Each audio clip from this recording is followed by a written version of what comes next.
Allez, salam alaikum la famille. Ça fait toujours plaisir de vous retrouver sur la 91.5 MHz, la radio 100% musique à Bamako,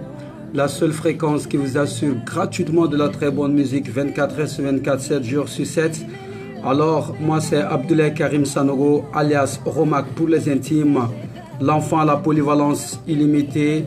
Et comme vous le savez déjà, on se retrouve tous les jeudis à partir de 21 h pour notre direct qui s'intitule Aklina Koura, une émission de sensibilisation et de conscientisation. Aklina Koura, une vision nouvelle, une mentalité positive. Alors ce soir, nous avons voulu prendre comme thème l'hypocrisie. L'hypocrisie n'est en honneur que parce que les hommes veulent être trompés. L'hypocrisie nama famako munafikiya walma ninjuguya. Munafikiya oye arabukane parce que munafik Allah subhanahu wa ta'ala redebe suran kelen takama kakuma munafiku kan les hypocrites. Ninjuguya kuma yɛrɛ ban bamanankan na an ka to dunkan na ni o ye maa min b'i fɛ ye jugu an bɛɛ b'o dɔn o ye maa min t'i fɛ donc ni o ye ami ye i kanuɲɔgɔn i proche i jɛɲɔgɔn maintenant jugu ça c'est ton ennemi o de ye maa min t'i ka hɛrɛ fɛ maa min tɛ fɛ ka mɛn abada lezi ko e bɛ ka taga ɲɛ Mami te fait jamais que yebe ka yele. O flamana faranyon o de be mundi. O de be ninjuguya di. Bamana ya faranyon ko ninjuguya. Ni ya ye coordination me bamana nga ina kwa. Ninjuguya. O ejume mami kono fineno sabula. Inyeba nyena la apparence la. Na atiki kono na ito don abada lezi. Tuwabu koko hypocrisie. Arabu koko munafik otmaya miri ka la janga société kono bi an la hala be chogo jume an problème ba ere jume bi o de ni jogo yeni ma bela jelen dondonina al ne mega kuma ne ere duka sikale no yera la ndutele no yera la no asoro ni tenere la. Et oui frères et sœurs, je vous recommande ainsi que ma propre personne à purifier notre cœur, à être sincère, non seulement avec nous-mêmes, mais avec les personnes qui nous entourent. Parce qu'à quoi ça sert? À quoi ça sert de montrer une face qui ne ressemble pas? À quoi ça sert de montrer à une personne qu'on l'aime, alors qu'en vérité on veut le voir plus bas? Pourquoi dire du bien des autres devant eux et derrière eux, leur faire du mal, leur parler mal? Muna ameson kanyuma fa mon finyon kan uirenyana karsa edete tanya karsa ne eten intenyana bo karsa yeli jaranye kasurani seki na tigi sarabi wallahi ma folon ma janaja ka we kasurani seki ataka tien sans sauri kalanyini kasurani seki akanyana maya shikananye muna ameson kanjo aramadin kuna anyana ma kanyena kuma fay kasroni ese kanye bi here time ala kana clanche di ama here time nganingo clanche ngante duru mare ningo clanche ngame here dengele clanche re mala kanu damo de anga la yini o de la ni anga société ta halaje ibina aramadun ne ye ube nyon fe o te nyon nga here fe ibina aramadun de ube nyon senabo mais o te fera nyongo talenye ibna aramadun o nyongo kanu mais o te nyongo fait auquel toi ou va forema quel paradoxe. Comment est-ce possible de prétendre aimer une personne et de ne pas vouloir son bonheur et de réprimander sa joie et surtout de faire en sorte qu'il ne puisse jamais goûter à l'allégresse et à la jouissance. Les balmao, moune ye munafigiya, moune hypocrisie, moune ninjuguya.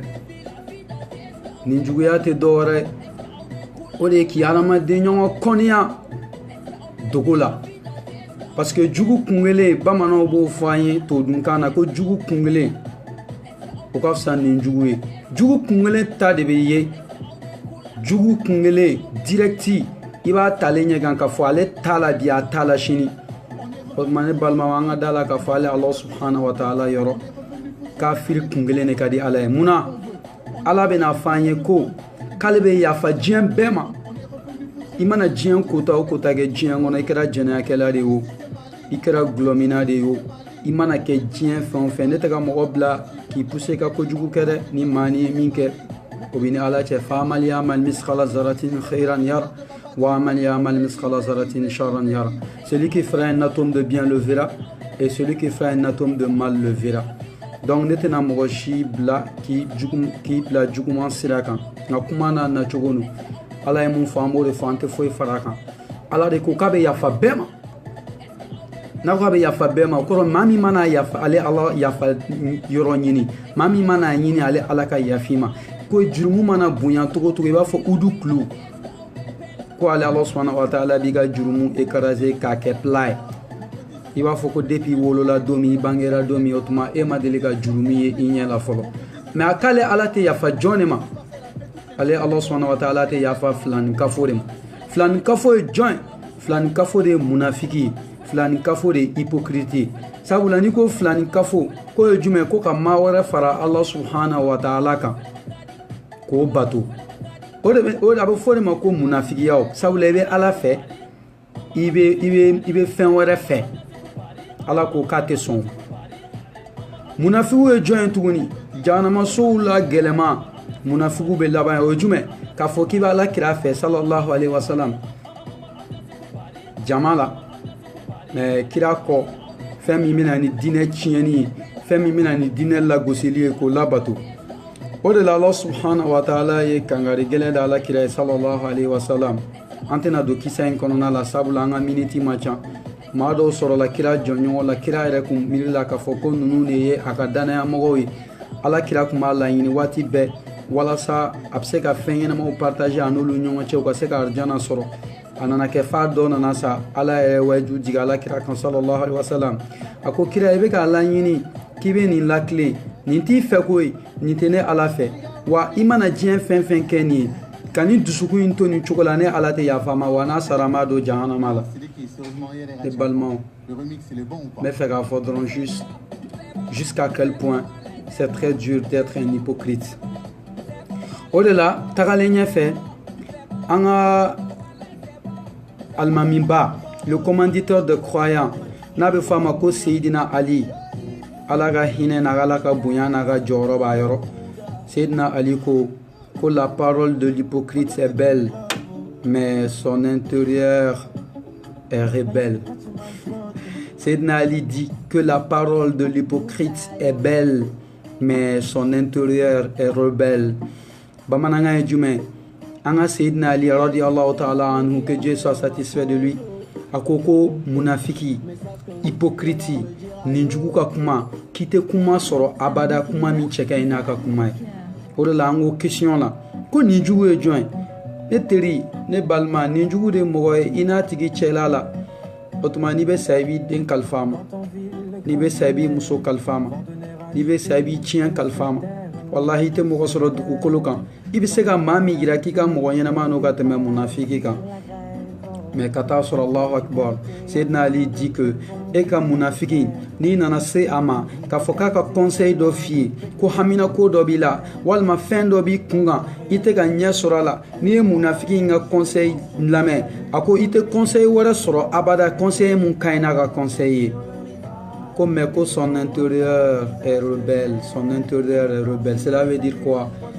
a b'i conseiller ɲuman na mais au fond de lui-même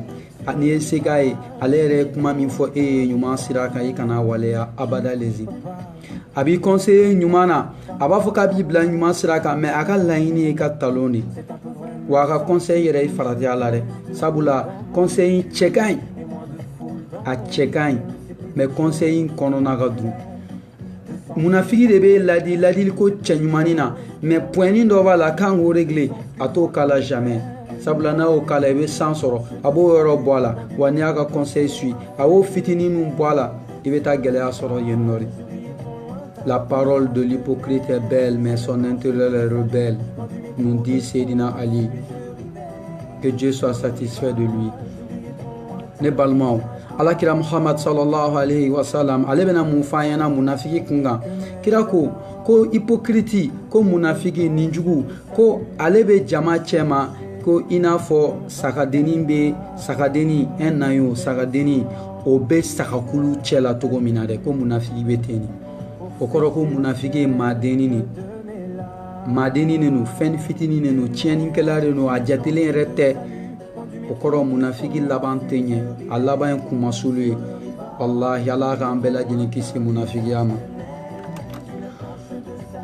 À l'instant, c'était Frérot de la Vega qui vous chantait Ton visage pendant qu'il est 20 minutes au-delà de 22h. Juste après, voici Hiro qui viendra vous chanter Aveuglé au plaisir. À l'écoute savoir, Roma Control. Donc, ibina ye mumato munafiki beke jama chela ma fitini sabula ale ngania de mai mogo te ka ale considérer ale jatelen de teo a jatelen te parce que kada ka kewale kan ne balma ngo munafiki ye join munafiki ale de bi ka so shuni kile ale ni e de be jaga dumini nge ɲɔgɔn fɛ ani e de be jɛ ka tele filɛ ɲɔgɔn fɛ ani e de be jɛ ka maaw kɔrɔfɔ ɲɔgɔn fɛ ani e de bɛ jɛ ka hakilinaw yira ɲɔgɔn na nka a ka ca ala fɛ ale de bɛ bɔ ka fɛn fɔ i ye min fɔ ka fɛn fɔ min ka jugu n'o ye walima i ye mun fɔ i m'a fɔ ka se yɔrɔ min na ka bɔ n'i ye ka t'o lakali munafigi de bɛ don k'i ka vie inventaire kɛ fɛn min ka ɲi i ka vie kɔnɔ a tɛ kuma o kan abada lezi wa hali n'a ko k'a bɛ kuma o kan a tɛ ɲuman fɔ ka abada ale sago ye kuma bɛɛ karisa ne de bɛ karisa dɔn sa ne ni karisa su t'an fara tile t'an fara karisa nin tɛ foyi ye ni karisa tɛ n'i y'a ye nin bɛ ka nin bɛɛ kɛ n'a fa de jɔnnen don n'a ye n'a ba de bɛ ka nin k'a ye n'a kɔrɔ de bɛ ka nin k'a ye n ko karisa ka éléments bɛ extérieur de la n'o tɛ n'a danna karisa yɛrɛ kelen ma a bɛ se ka mun de ɲɛ a yɛrɛ ye nin ye munafigiya taamasiyɛn ye. aw ka kule ni karisa ko wari b'a kun mun bɛ nin kun foyi tɛ nin kun wari fɛn fɛn bɛ nin kun n'a muso de bɛ k'a d'a ma ne ni muso ma nin sutura a bɛ tan tɔ nin bɛ k'a la tan tɔ a laban bɛ kɛ tan de toute façon karisa yɛrɛ ne de y'a fɔ a ye ko n b'a dɔn an k'an sigi an k'a laban lajɛ ne balimaw n bɛ mun fɔ an ɲɛna munafigiya yɛrɛ ye baara ye min ka gɛlɛn ni diɲɛ baara bɛɛ wallahi n kalela ala la munafigiw bɛ baara min waleya u bɛ effort min kɛ u bɛ jija min kɛ cɛsiri min b'u la kegunya min b'u la n'u tun y'o ta k'o kegunya n'o cɛsiri n'o jija k'o fara ɲɔgɔn kan k'u ɲɛsin baara dɔ ma diɲɛ kɔnɔ wallahi mɔgɔ tun t'u dan u tun bɛ kɛ premier parce que e k'a jate minɛ cogo di n'i ma kegun n'i hakili man di ni i fɛrɛ ma bon e bɛ se k'i jɔ i hadamaden ɲɔgɔn ma cogo di k'a ka fɛn bɛɛ kɛ 10 sur 10 ye e bɛ se k'i jɔ i hadamaden ɲɔgɔn ma cogo di k'a ka fɛn bɛɛ kɛ 100% ye n'a tigi y'a kɔ don dɔrɔn muru b'i bolo i b'a sɔgɔ n'a tigi y'a kɔ don i tɛ ɲuman fɔ a tigi kan tuguni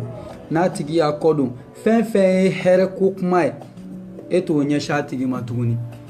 k'a sababu kɛ min ye hakilina foyi t'i la parce que a ko man di ye dɔrɔn o tuma e bɛ fɛɛrɛ minnu tigɛ walasa karisa kana taa ɲɛ e bɛ fɛɛrɛ mun tigɛ walasa ka karisa kɔ kuma jugu fɔ a kɔ e bɛ fɛɛrɛ mun tigɛ ka fɛn da karisa la min ka bon ni a jogo ye walima e bɛ fɛɛrɛ mun tigɛ ka nkalon dɔ da karisa la min ni tiɲɛ ka bɔ ne balimaw ne e tun y'o kɛ k'i ka diɲɛtigɛ fɛn dɔ ɲɛɲini o wallahi e tun tɛ lafiya ne tun y'o kɛ cɛsiri la k'i miiri ka projet dɔ entamé k'i miiri ka dispositif dɔ bila en place walasa I ka percer. Ne ko ne fa kun tɛ taa ɲɛ. Si je pense qu'il kun bɛ taa ɲɛ. Si jamais tu te donnais la peine que toi tu fais pour dire du mal de ton prochain, la peine que tu te donnes pour dire du mal de ton ami, de ton frangin, si réellement tu mets cet effort-là au service de ton entreprise, si tu conjugues cet effort-là afin que tu puisses persévérer dans la vie, moi je pense sincèrement que cela t'allait être plus profitable. Mais malheureusement, encore munafiki est joint tuguni.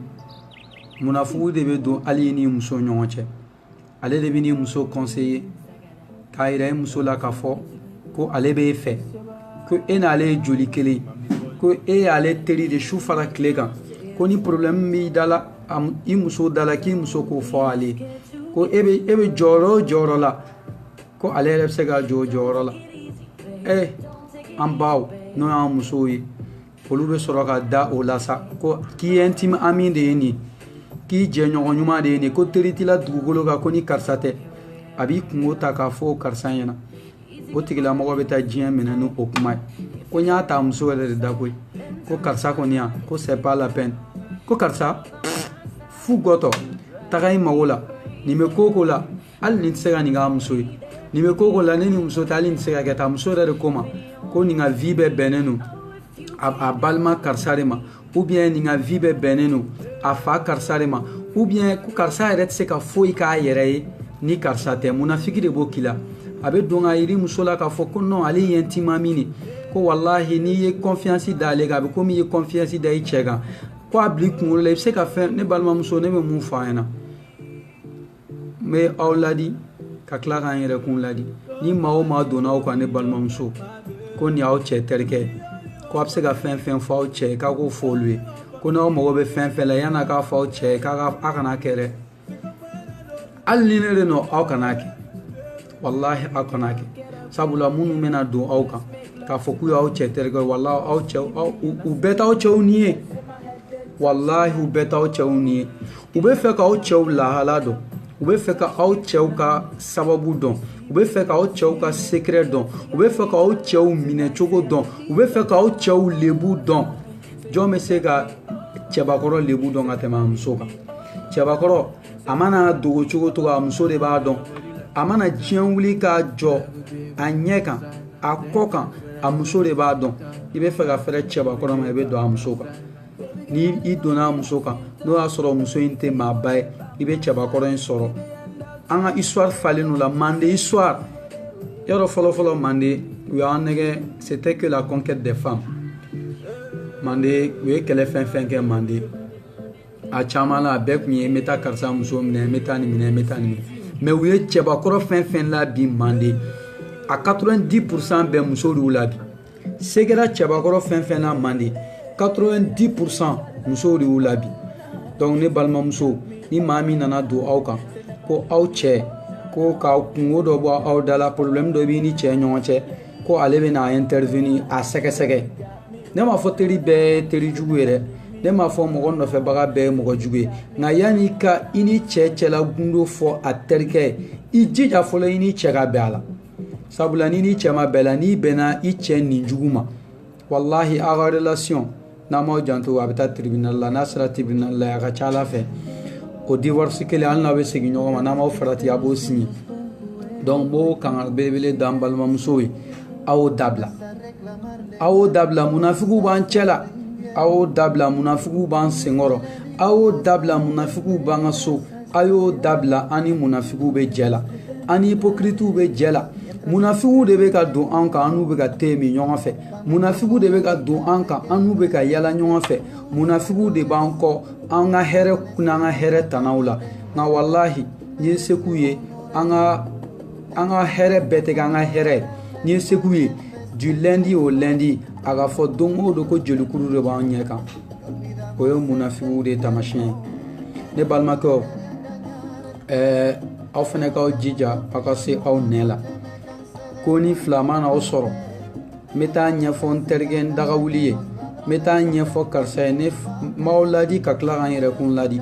an ka se an nɛ la kuma dɔ la an kelen ka kuma o dagadana an k'an gundola kuma ta an k'a fɔ ko parce que karisa y'an teri sɛbɛ walima karisa ye nin mɔgɔ tɛ mɔgɔ dɔn bi walayi ɲumanw b'an teriw la dɛ an b'a fɔ alhamdulillah rabbil alamin ɲuman b'an teriw la an teri dɔw ka ɲi sabula ni mɔgɔ jɛra ka san 10 kɛ ka san 20 kɛ i ma deli ka i ka sekɛrɛ foyi f'a ye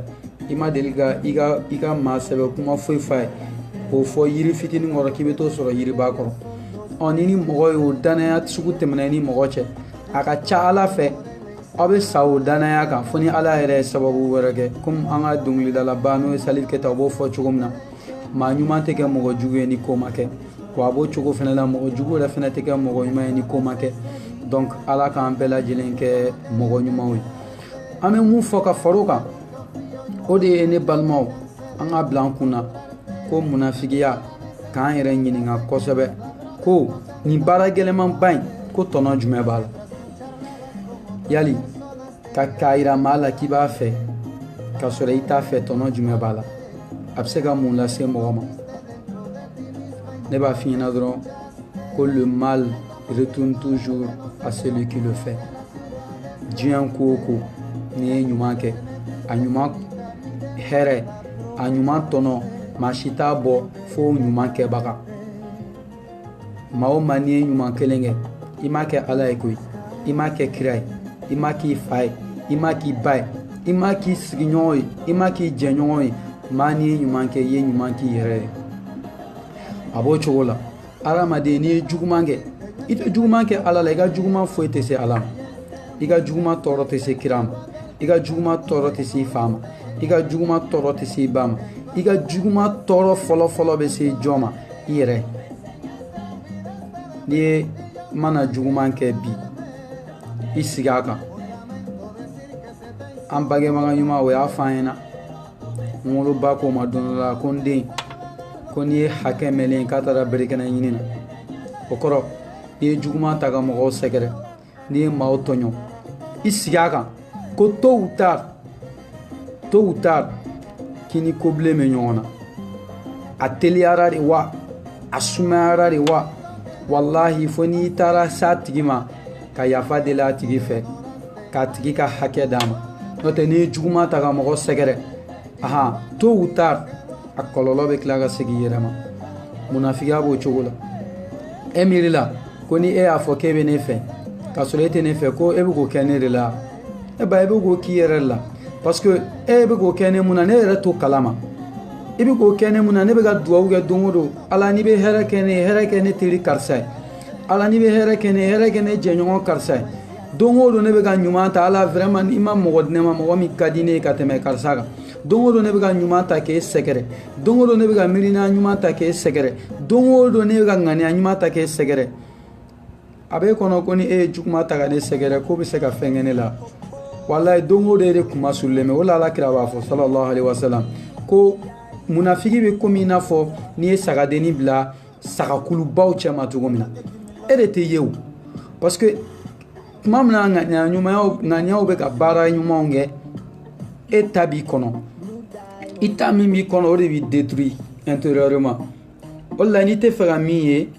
i bɛ n'o ye sabula Allah subhanahu wa ta'ala mana maa min kanu hɛrɛ ne fa ne ba e ka juguya tɛ se k'o bali ala mana fɔ k'a bɛ maa min layɛlɛ n'i ko k'i b'o lajigi wallahi n'i m'i janto o lajigini bɛ k'i sata ye ala mana maa min da san na yɛlɛ kama n'i ko k'i b'o lajigi wallahi n'i m'i janto u b'i dɛbɛn da sɔgɔmadanin kelen hali i tɛ jama bɛrɛ sɔrɔ maa min b'i sukoya kɛ o tuma ni ala ye min kɛ min ye n'i tɛ se ka duwawu k'a tigi ye fara la n'i tɛ se k'a tigi dɛmɛ ka progresser fara la wallahi n'i tora munafigiya la ala b'i malo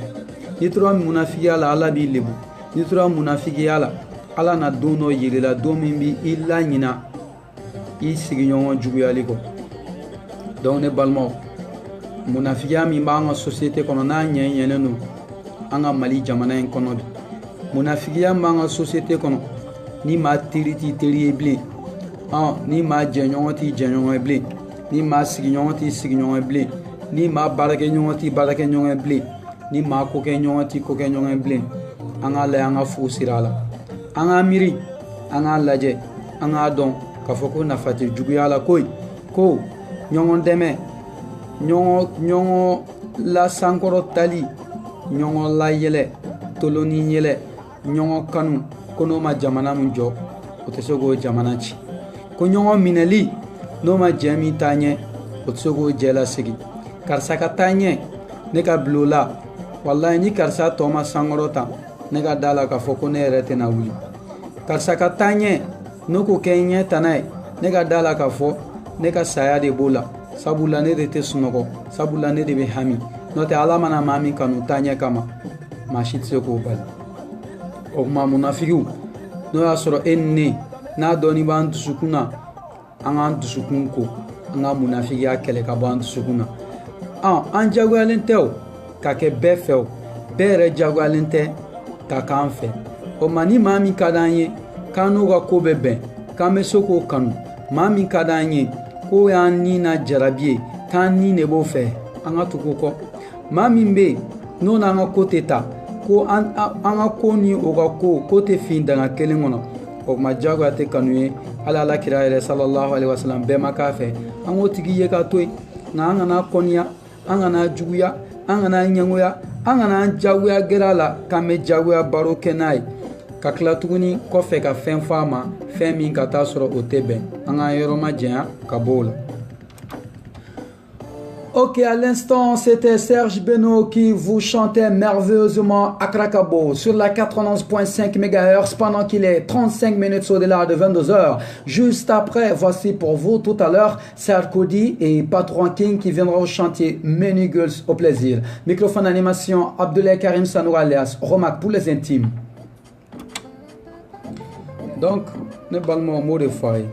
Mo bere makala kira fɛ koyi sallallahu alayhi wa sallam wallahi wa bɛɛ tɛna kɛ aw fɛ koyi a ka da la k'a fɔ ɲuman fara juguman kan maa dɔw de bɛ yen ɲɛnɛmaya in kɔnɔna la olu bɛ k'i fɛ maa dɔw bɛ yen ɲɛnɛmaya in kɔnɔna la olu tɛ k'i fɛ o juru b'an kelen kelenna bɛɛ lajɛlen na hali masaba in n'o de ye ala ye ala yɛrɛ bɛɛ ma kɛ ala fɛ o tuma ni bɛɛ ma kɛ ala fɛ o e bɛ fɛ munna bɛɛ ka k'e fɛ donc bɛɛ tɛ se ka k'i fɛ mais min man ɲi o de ye mɔgɔ min ka ko ma bon e yɛrɛ ma ni e b'o dɔn karisa vraiment ne ka ko tɛ taa ni ɲɔgɔn ye kana i jagoya tugu o tigi kɔ sa ka n'o teriya jagoya sama ka n'o jɛɲɔgɔnya jagoya sama a tigi to a ka paix kɔnɔ i m'a to a ka paix kɔnɔ i bɛna to ka ko i bɛna taa ranking dɔ garder i bɛna to ka ko a ka ko bɛɛ bɛ n'i tɔɔrɔ parce que mɔgɔ fɛ mɔgɔ de ka ko t'i tɔɔrɔ mais maa min t'i fɛ o ka ko bɛɛ la i tɛ maa min fɛ o ka ko bɛɛ bɛ i tɔɔrɔ walayi walayi n'i tɛ mɔgɔ fɛ hali n'a tigi yɛlɛli fɛ a bɛ digi la mais par contre i fɛ mɔgɔ mana na hali n'a tigi tɛ lɛzi la a lajɛli gansan i bɛ nisɔndiya donc an bɛɛ k'a lajɛ an ni maa minnu ka ko bɛ taga an ka tugu olu kɔ mais an ni maa minnu ka ko tɛ taga an ka yafa olu ma si kana su juguya nafa tɛ juguya la nafa tɛ kɔniya la nafa tɛ besenkɔniya la nafa tɛ munafigiya la an ka nin bɛɛ bila an k'an tilen an yɛrɛ o tɛ foyi k'an na adamaden i mana kɛ diɲɛ mɔgɔ mɔgɔ ye dugukolo kan ala ye i kanubaga dɔ ci ma adamaden i mana kogoya diɲɛ bɛɛ walahi i b'a sɔrɔ dɔ bɛ dugukolo kan o tigi o i kanu ka tɛmɛ danfɛn bɛɛ lajɛlen kan o ma e b'o tigi sara sɔrɔ abada lezi wa o cogo fɛnɛ a bɛ ten diɲɛ bɛɛ mana fɔ k'a b'i fɛ i na mɔgɔ dɔw sɔrɔ minnu tɛ ni i bɛ san dɔrɔmɛ kelen walahi olu tɛ taama don i la sabula olu tɛ k'i jate o ma an k'a lajɛ sa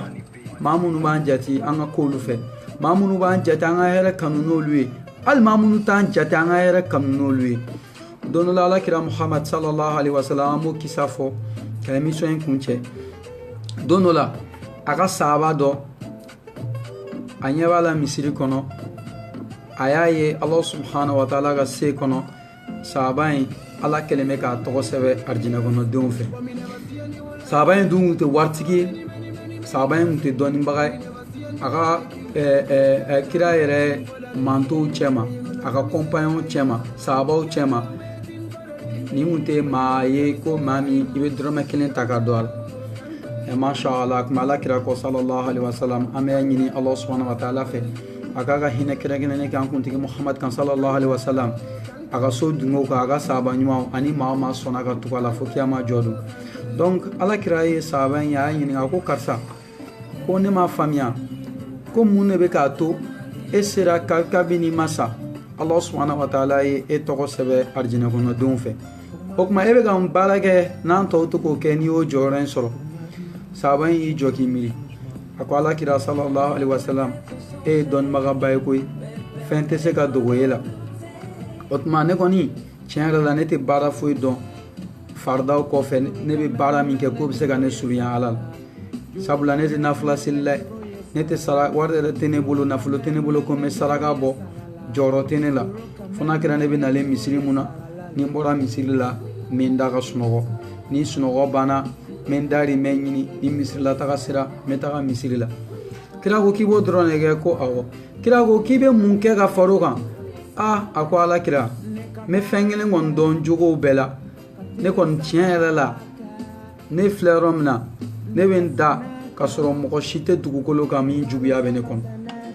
A ko ne ye n da su fɛ mɔgɔ si tɛ sɔrɔ dugukolo kan ko ne dusukun kɔnɔ min juguya bɛ ne kɔnɔ walima min ɲɛngoya bɛ ne la. Hasidiya kisɛ kelen o tɛ ne dusukun kɔnɔ. Alakira sallallahu alaihi wasallam ka sɔrɔ k'a fɔ, a ko ala ye arijinɛ nɔgɔya maa ye maa min ka taa sɔrɔ a dusukun kɔnɔna la a mɔgɔ ɲɔgɔn juguya kisɛ kelen t'a kɔnɔna la. Silamɛ min a mɔgɔnifin ɲɔgɔn juguya kisɛ kelen tɛ a dusukun kɔnɔ, a ko Allah subhanahu wa ta'ala ka hinɛ maa la, wa a ka hinɛ bɛ maa kan maa min ka taa sɔrɔ a silamɛ ɲɔgɔn ka juguya kelen o t'a dusukun kɔnɔ, wa ko Allah subhanahu wa ta'ala ye arijinɛ layidu ta o tigi. Ne teri, ne balimaw, ne jɛɲɔgɔnw, o kuma bɛ mun yira? O b'a yira k'a fɔ n'e sɔnna ka seli i ka sun kɛ i ka fɛn bɛɛ kɔfɛ, ko hali n'e ma nafila seli i ma saraka bɔ, k'i k'i jija i ka dusukun in ɲɛ, ko ni dusukun in ɲɛna maa si tɛ dugukolo kan min juguya bɛ dusukun kɔnɔ. Alakira ko sallallahu alaihi wasallam k'i ka arijinɛ san. An b'a ɲini Allah subhanahu wa ta'ala fɛ ala k'an bɛɛ kɛ arijinɛ kɔnɔdenw ye, ala k'an bɛɛ kɛ dusukun ɲumantigiw ye, ala k'an bɛɛ kisi munafigiw tɔɔrɔ ma, ala k'an bɛɛ kisi besekɔniyatigiw tɔɔrɔ ma, ala k'an bɛɛ kisi ninjugu tɔɔrɔ ma, ala k'an bɛɛ kisi hypocrites tɔɔrɔ ma. Arrêtons de faire semblant à la famille. Arrêtons de faire croire aux gens qu'on les aime alors qu'en vérité on ne les aime pas. Arrêtons de faire croire aux gens qu'ils peuvent compter sur nous alors qu'en vérité on a envie de leur voir échouer. Arrêtons de faire croire aux gens que nous sommes leur appui alors que nous sommes là pour les poignarder dans le dos. Arrêtons de faire croire aux gens qu'on veut leur voir aller loin alors qu'au fond de nous, on veut leur voir émerger dans l'échec. Ça ne sert à rien de faire du mal à autrui. Et le mal retourne toujours à celui qui le fait. Mesdames et messieurs, ce fut un réel plaisir pour moi de parler un peu de ce thème qui mérite d'être développé encore plus. Mais Inch'Allah, on se donne rendez-vous le jeudi prochain à partir de 21h pour d'autres thèmes. En attendant, n'oubliez pas de vous abonner à ma page et de faire un maximum de partage. C'était votre humble serviteur que je suis, Abdoulaye Karim Sanogo de mon autre famille, ou tout simplement Romak pour les intimes. Amafo Alakan Bianyona Warema, Amafo Yani Alamsa Wareche, Hamio Hamiban Kengelena Alaka Hamin Bella Jelenoya, Alaka Sababu Manka Bella Jelen, Alaka Gardigan Manda Bella Jelema, Alaka Bella Jelen Jigitugu, Alaka Bella Jelen Sutra, Amafola, Mao Mai Dekumekan Lame, Walmakan Laje. An ka foli b'aw bɛɛ lajɛlen k'an bɛn alamisa wɛrɛ inch'Allah ta'ala. Salamu alaikum wa rahmatullah. Big up, c'était votre âme serviteur. Bye et à bientôt inch'Allah.